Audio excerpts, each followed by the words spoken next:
11,38,000 रुपयांची प्रतिबंधित गुटखा वाहनासह जप्त. 2 व्यक्तींविरुद्ध गुन्हा दाखल. स्थानिक गुन्हे शाखेची कारवाई. लातूर. याबाबत थोडक्यात हकीकत अशी की पोलीस अधीक्षक अमोल तांबे, अप्पर पोलीस अधीक्षक मंगेश चव्हाण यांच्या मार्गदर्शनात अवैध धंद्यांवर कठोर कारवाईसाठी मोहीम जिल्ह्यामध्ये राबवण्यात येत आहे.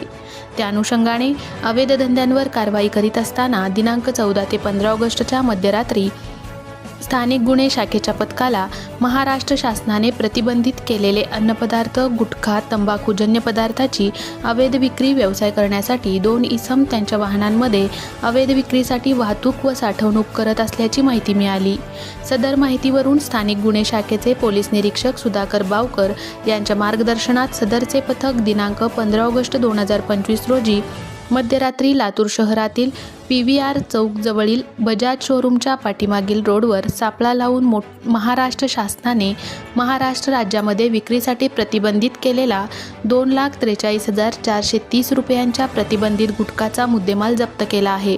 तसेच गुन्ह्यामध्ये वापरलेली रेनॉल्ट कंपनीची 4 चाकी वाहन क्रमांक MH24BL 2180 व 2 मोबाईल असा एकूण 11,38,430 रुपयांचा मुद्देमाल जप्त करण्यात आला.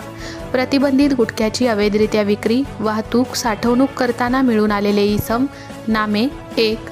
भीमाशंकर उर्फ गुड्डू सतीश गोडबोले वय 29 वर्ष राहणार मोतीनगर लातूर. वय 2.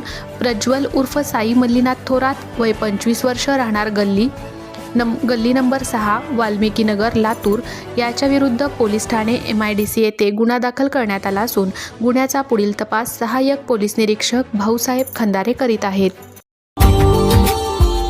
Subscribe now and press the bell icon. Never miss an update.